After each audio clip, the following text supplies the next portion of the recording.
Sa kaugnay na balita, mga kabrigada, itinaas na sa Blue Alert status ang Emergency Operations Center ng Regional Disaster Risk Reduction and Management Council Region 1. Kaugnay po yan na nagpapatuloy na grass fire sa dalawang barangay sa bayan ng Carasi, Ilocos Norte.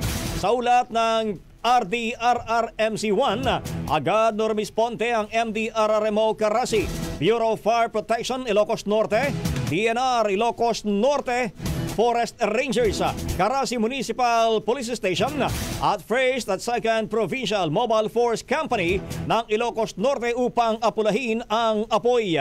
Magsasagawa rin ng aerial reconnaissance at heli bucket operations ngayong araw ang Tactical Operations Group 1 ng Philippine Air Force. Sa isinasagawang situation briefing ngayong araw sa panguna ni OCD Regional Office 1, Regional Director Lawrence Mina, tinalakay ang mga kinakailangan tulong at intervensyon para sa mga apektadong mga lugar.